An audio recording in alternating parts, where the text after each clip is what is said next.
Hey, today we're going to be looking at this Kohler Courage 23 horsepower. It's a SV720-0010 is the specific model number of it. And this is on a Exmark walk behind 60-inch with a 60-inch deck on it. And the complaint for this guy here was that it wasn't starting for a while. He's had some problems with starting. And this is 2025, summer of 2025. I got to looking at the battery and ultimately replacing it. But that battery date was 2023, and so it was probably bad. A lot of times with these things, you're gonna get a situation where it's not spinning that motor fast enough. You know, you might have spark, you might be getting fuel, but and then when you check compression, and I mean, you can do leak down test. Even with a leak down test, it could tell you it's good and stuff, but unless you know how to do a really good accurate compression test, dynamic one where you put the hose on there, the gauge, and it tells you what the compression should be. You know, the best way to do the compression checking is with a leak down test. But if you do the leak down test, you don't know necessarily that that engine's spinning fast enough to get the kind of momentum you need and get that compression up fast and the rotation fast enough to get the thing going. So we ended up, I ended up rebuilding a starter on this thing.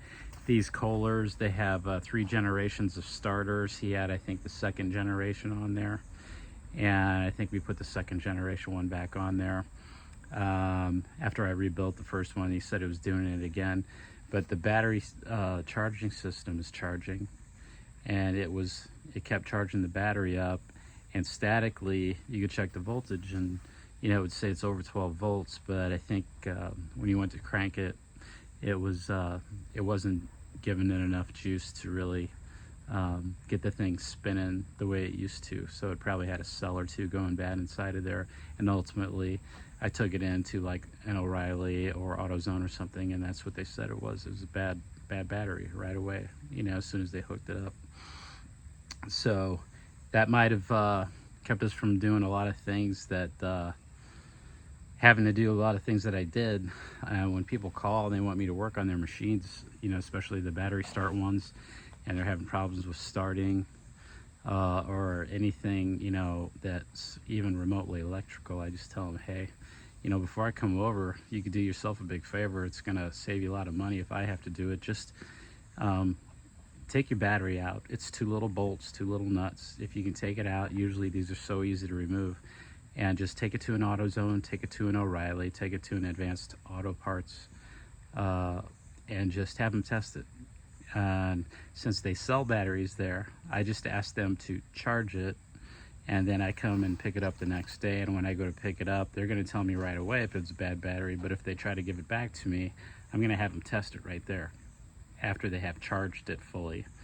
And if they don't tell me anything, because they sell batteries, man, they want to tell you probably right away that, you know, you got a bad battery. Even if you don't, I wouldn't put it past them. It's not totally ethical, but hey, they're selling batteries, so they do free charging. And if they're honest, you know, they're going to tell you if it's bad or not for real, and then you can get a new one.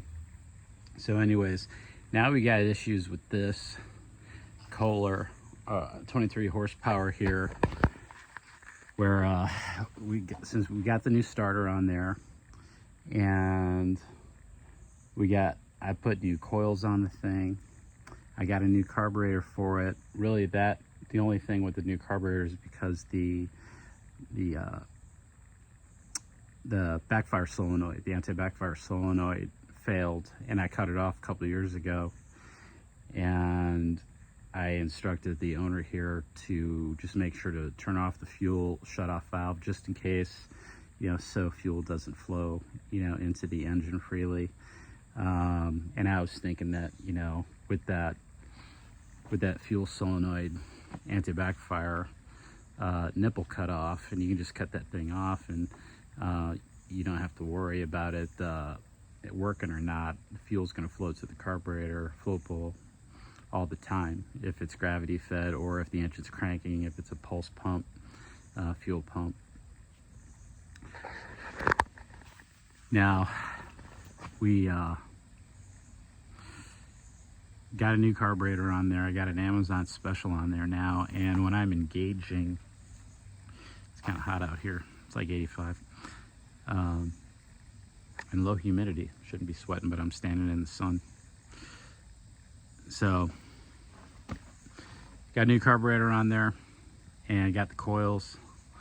I'm not sure exactly how it was performing before all this stuff started happening, but now when I engage the PTO, it tends to die. It wants to die, and that could be because maybe one of the cylinders isn't firing. So that's what I'm going to check today. Getting ready to check that right now, and I'll do that with a needle nose pliers first. So I'll get the where's that motor? I'm going to go ahead and get the spark plugs just barely on there so that it'll run, and I'm going to pull one off at a time to see if it dies. If either side, you know, when I pull it off, if it dies, well, you know, the opposite side is not firing, and so we can do that and check to see. And that's kind of a symptom of, you know, lack of power. Like when you engage the PTO and turn the blades on, it wants to die, and then it kind of comes back up, because this will cut grass and it'll run just fine on one cylinder, but you just don't have that power like you used to. So I'm going to do that, and if that doesn't reveal a problem, I'm going to go ahead and take the shroud cover off right here, and then once I have it running, I'm going to squirt a little carburetor cleaner on the intake manifold, because it may now be sucking gas after having been in and out of this motor, doing the coils, changing, put a new starter on there too, new carburetor, messing around with all that stuff. I took one of the baffles off of the jugs off the cylinders and cleaned out all the debris on the left side cylinder. So, you know, that manifold might have got bumped. And if it is, it's not as airtight as it used to be. It needs to be totally airtight. So once I get it running, I'm going to spray the manifold right where it connects to the block and all across the top of it. I'll show you what I do there, just to see if it's sucking any air, because when you hit that PTO button to turn the blades on, it wants to die. Sometimes it does. Sometimes it'll pick itself back up and continue to run, but so that's what I'm going to do. Get it running here, pull the plugs. If nothing shows bad there, I'm going to go ahead and take the shroud cover off, get up in there with some carburetor cleaner when it's running, spray the manifold down where it connects to the block and all across where the seams are and stuff, and see if I can find any problems there, like I think an air leak could be causing that, you know, lack of power when there's a load demand on the engine. So I'm going to get to it. I'll show you guys what I do.